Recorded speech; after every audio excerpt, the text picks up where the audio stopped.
Hello Kumbh राशी, कशा आहेत सगळे? म्हणजे ना असेच खुश राहा, आनंदी राहा. आज आपण बघणार आहोत एप्रिल, मे आणि जून. तर व्हिडिओला लाईक नक्की करा, सबस्क्राईब केलं नसेल तेही करा. ओके, तर सर्वात पहिली गोष्ट, पहिला महिना आहे एप्रिल. एप्रिल महिन्यामध्ये ना थोडासा स्कॅम होण्याची शक्यता आहे. इन्व्हेस्टमेंट जिथे जिथे कराल तिथे तिथे फसवणूक होऊ शकते. तर इन्व्हेस्टमेंट करताना, कुठले डील करताना सावधगिरी बाळगायची आहे. ठीक आहे, कुठलं ॲडमिशन असेल किंवा काय असेल तरी थोडीशी सावधगिरी बाळगायची आहे. कुंभ राशींच्या बाबतीत थोडासा स्कॅम आर्थिकदृष्ट्या होण्याचे चान्सेस आहेत. त्यानंतर जे जुने डील्स असतील किंवा मागचे काही व्यवहार असतील तर त्याच्यामध्ये बेनिफिट्स तुम्हाला या एप्रिल महिन्यामध्ये मिळेल.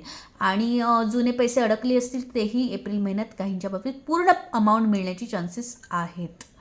पण नवीन डील किंवा नवीन इन्व्हेस्टमेंट असेल आर्थिकदृष्ट्या तिथे फसवणूक होईल, तर थोडीशी काळजी घ्यायची आहे. हेल्थमध्ये थोडंसं आरोग्याकडे लक्ष द्यायचं आहे, कारण का कुंभ राशी थोडंसं त्यांचं खाण्याकडे कल जास्त असतो. त्यामुळे हेल्थकडे म्हणजे शुगर किंवा कोलेस्ट्रॉल ज्यांना असेल तर त्यांनी थोडंसं स्वतःकडे काळजी घ्यायची आहे. घरगुती उपाय न करता डायरेक्ट डॉक्टरच्या सल्ल्यानेच औषध पाणी घ्यायचे आहे. ओके, त्यानंतर छोटेसे गेट टुगेदर होतील, थोडेसे पार्टी वगैरे होतील. म्हणजे छोटे छोटे गेट टुगेदर एप्रिल महिन्यात काहींच्या बाबतीत अनुभवायला मिळतील. एप्रिल महिन्यामध्ये ओव्हरऑल ना एनर्जी तुमची डाऊन राहणार आहे. म्हणजे नर्वस सिस्टीम तुमची जास्त स्ट्रॉंग राहणार आहे. त्यामुळे नर्वस न राहता थोडंसं हॅपीनेस ठेवून कामाकडे तुम्ही तसंही फोकस तुमचा असतोच, पण थोडासा थकवा आणि थोडासा ओव्हरलोड, झोप न पूर्ण होणे ह्याचा त्रास तुम्हाला शारीरिकरित्या जाणू शकतो. ठीक आहे, तर असं होतं हे एप्रिल महिना. एप्रिल महिन्यामध्ये लग्न कार्यांची ज्यांची होत नाही त्यांचे होतील का, तर थोडंसं स्थळं येतील, पण होतील की नाही ह्याची एनर्जी थोडीशी कमी आहे, पण स्थळं डेफिनेटली येतील. ओके, एप्रिल महिन्यामध्ये.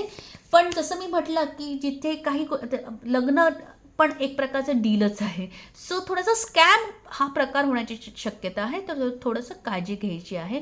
नवीन समजा रिलेशनशिप असेल किंवा काही नाती होणार असतील तर थोडंसं सावधगिरी बाळगायची आहे. ठीक आहे, आता आपण बघणार आहोत मे महिना.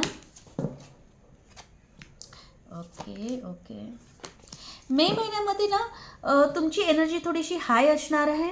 स्वतःकडे सेल्फ लव्ह इम्प्रूव्हमेंट तुम्ही कसं होईल, स्वतःची एनर्जी कशी हाय करता येईल किंवा स्वतःमध्ये इम्प्रूव्हमेंट कसं होईल, आपण स्वतः कशी अपडेट होऊ आपल्या कामामध्ये, ह्याचा फोकस कुंभ राशीचा मे महिन्यामध्ये 100% राहणार आहे.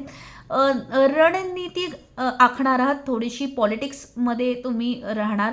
कसं काही गोष्टी कशा आपण आपल्याकडे करून घ्यायच्या ह्याचा प्लॅन तुम्ही आखत राहणार आहात कुंभ राशी. थोडंसं मे महिन्यामध्ये ना शातीर दिमाग तुम्ही यूज करणार आहात आणि तुमची कामं तुम्ही काढून घेणार आहात. तर थोडंसं तुम्ही तुमच्या गोष्टी कशा तुमच्या मनासारख्या करून घेणार ओव्हरऑल. तर थोडंसं स्वतःकडे इम्प्रूव्हमेंट कसं होईल, स्वतःच्या मनासारखं कसं घडेल ह्याचा कल थोडासा मे महिन्यात राहील. अजून एक, रागाकडे कंट्रोल ठेवायचं आहे. राग प्रचंड येऊ शकतो. कुंभ राशीला तसाही राग थोडा कमी असतो, पण आला तर प्रचंड येतो. त्यामुळे कळत नकळत समोरची व्यक्ती दुखावली जाऊ शकते, जवळची व्यक्ती लांब जाऊ शकतात. त्यानंतर कळत नकळत, मुद्दाम नाही, पण कळत नकळत तुमच्या शब्दाने किंवा तुमच्या बोलण्याने समोरची व्यक्ती दुखावली जाऊ शकते. तर थोडंसं त्याबाबतीत काळजी घ्यायची आहे. ठीक आहे, तर जसं की आता मी म्हटलं की तुम्ही तुमच्या माइंड सेटअपने तुम्ही तुमची कामं करून घ्याल. म्हणजेच काय, तर एखादं तुम्ही एज्युकेशन असेल किंवा तुम्हाला कुठलं ॲडमिशन असेल तर तुम्ही तुमच्या माइंड सेटअपने बरोबर कामं करून घ्याल.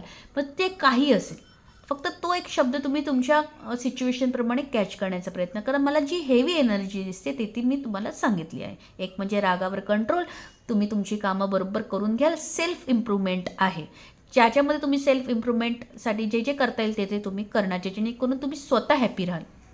स्वतःला काय आवडेल, स्वतःला काय खुश किती ठेवता येईल ह्याच्याकडे कल तुमचा जास्त असेल.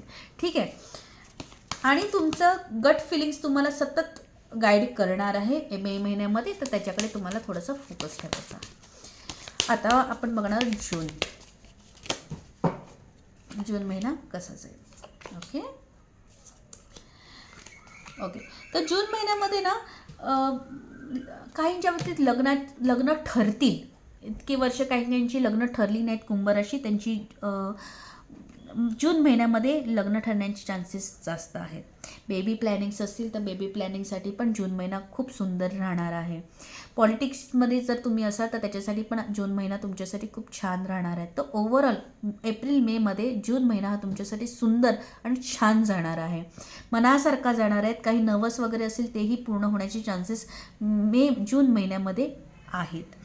त्यानंतर जून महिन्यामध्ये ना कुठलीही नवीन गोष्ट तुम्हाला चालू करायची असेल, नवीन गोष्ट सुरुवात करायची असेल, नवीन रिलेशनशिप असेल किंवा काही असेल तर जून महिना तुमच्यासाठी सर्वात बेस्ट जाणार आहे. नवीन काय वाहन आणायचं असेल, नवीन वस्तू घरात आणायची असेल त्याच्यासाठी ही जून महिना तुमच्यासाठी योग्य ठरणार आहे. तर ओव्हरऑल एप्रिल आणि मेमध्ये जर तुमच्या मनासारखा कुठला महिना असेल तर तो जून असेल, अगदी मनासारखा. सो अशा प्रकारे होते हे एप्रिल, मे आणि जून. तर ऑल द बेस्ट. तर तुम्हाला हा व्हिडिओ आवडला असेल तर लाईक नक्की करा. तुमच्या ओळखीत कुंभ राशी असेल त्यांना हा व्हिडिओ शेअर करा. Thank you so much. बाय.